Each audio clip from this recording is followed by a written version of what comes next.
레위기 3장 1절에서 17절입니다. 키워드는 화목제, 하나님과 이웃의 관계, 화평을 누리는 것입니다. 사람이 만일 화목제의 제물로 예물로 드리되 소로 드리려면 수컷이나 암컷이나 흠없는 것으로 여호와 앞에 드릴지니 그 예물의 머리에 안수하고 회막문에서 잡을 것이요 아론의 자손 제사장들은 그 피를 제단 사방에 뿌릴 것이며 그는 또 그 화목제의 제물 중에서 여호와께 화제를 드릴지니 곧 내장에 덮인 기름과 내장에 붙은 모든 기름과 두 콩팥과 그 위에 기름 곧 허리 쪽에 있는 것과 간에 덮인 꺼풀을 콩팥과 함께 떼어낼 것이요 아론의 자손은 그것을 제단 위에 불 위에 있는 나무 위에 번제물 위에서 살을지니 이는 화제라 여호와께 향기로운 냄새니라.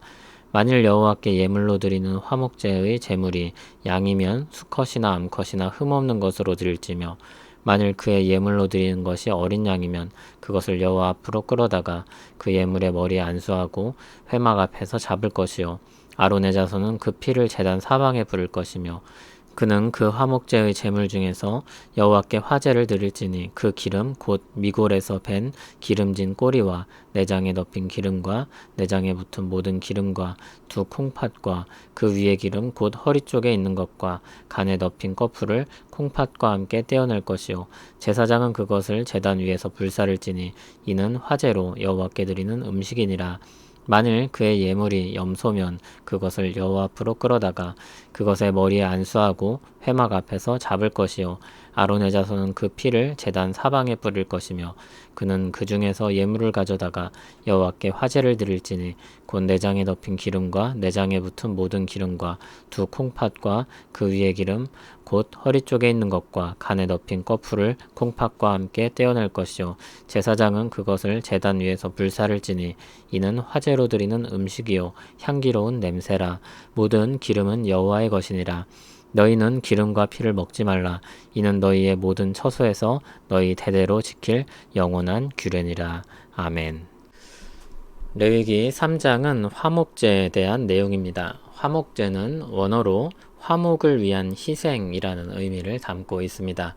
화목제로 드린 고기는 일부는 화제로 태워드리고 나머지는 함께 먹도록 했습니다. 그래서 화목제는 새로 드리는 경우가 없습니다.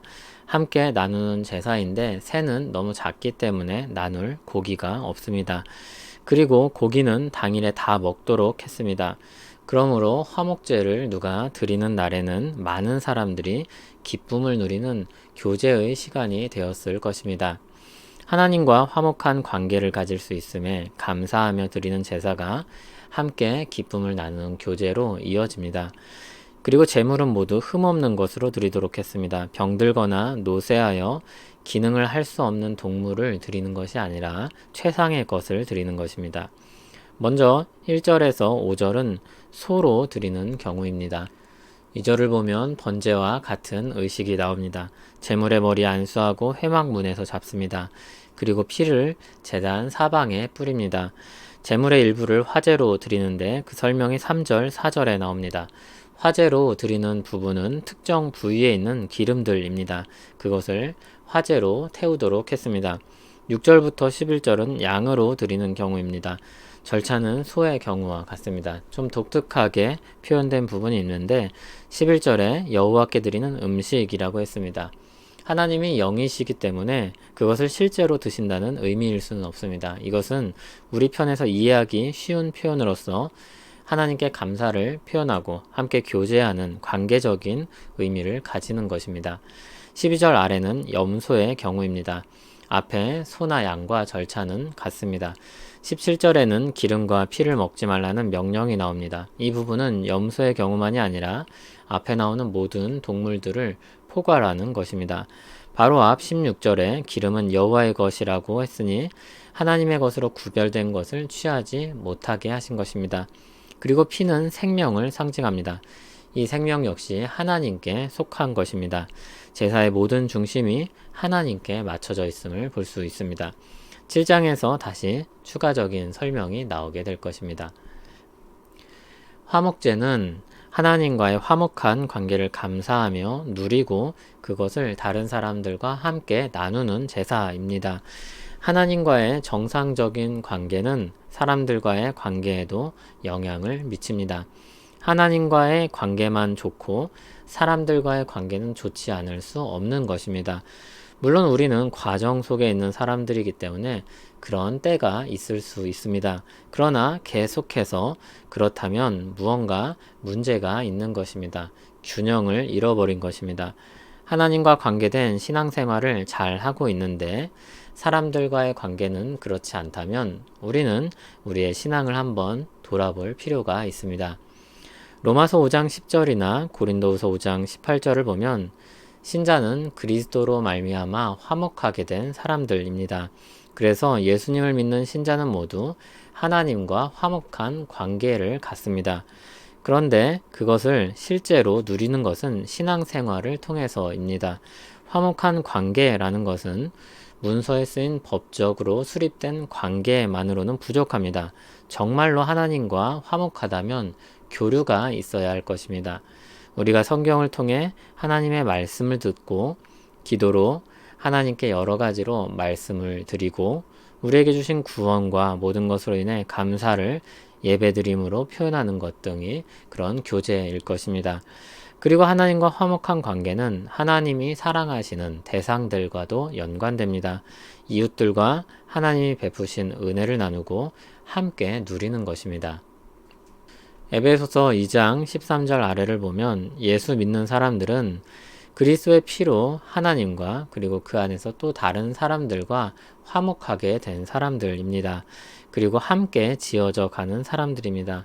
그런데 이것이 실제로 우리의 현실이 되려면 마치 화목제를 드리려는 사람이 제물을 준비해서 나아갔듯이 우리도 사람들에게 말을 건네고 기쁨을 나누고 서로를 위해 기도하는 일들이 필요합니다.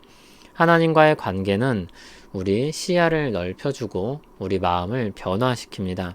하나님이 사랑하시는 이웃을 보게 하시고 하나님이 아끼는 사람들을 아끼게 하십니다. 화목을 위한 출발이자 기반은 하나님과의 깊은 관계에 있습니다. 우리가 가진 것으로 열심히 퍼주다 보면 금방 고갈됩니다. 하나님과의 관계에서 받은 은혜와 사랑을 나눌 때 우리는 그때야 아낌없이 베풀고 나눌 수 있습니다. 화목한 관계를 만드는 것은 기술적으로 배워서 유익을 누릴 수는 있지만 근본적으로는 우리 마음의 변화 없이는 불가능한 것입니다. 관계의 기술을 배웠는데 마음이 없다면 그것은 모래 위에 지은 집과 같습니다. 이웃사랑의 마음은 하나님과 사랑의 관계로부터 출발합니다. 그래서 사실 이 둘은 분리될 수 없는 것입니다. 그러므로 하나님과 화목된 관계를 더 깊이 누리고 경험하기를 바랍니다. 그 교제를 위한 기본은 말씀과 기도입니다. 하나님의 말씀을 듣고 우리 아랠 것을 말씀드리는 것입니다. 하나님과 화목한 관계를 누리며 그 열매로서 이웃사랑의 열매가 맺히는 우리 되기를 바랍니다. 우리를 사랑하신 하나님의 사랑에 감사합니다. 그 사랑에 감화되어서 우리 마음이 변하게 하시고 하나님을 더욱 사랑하고 이웃도 사랑하게 하옵소서. 주 안에서 모든 것을 보게 하시고 주를 통해 모든 사람을 대하게 하옵소서. 우리를 부르신 자리는 너무 높고 아름답지만 우리는 연약하고 부족하오니 우리를 붙잡아 주시옵소서. 예수님 이름으로 기도합니다. 아멘.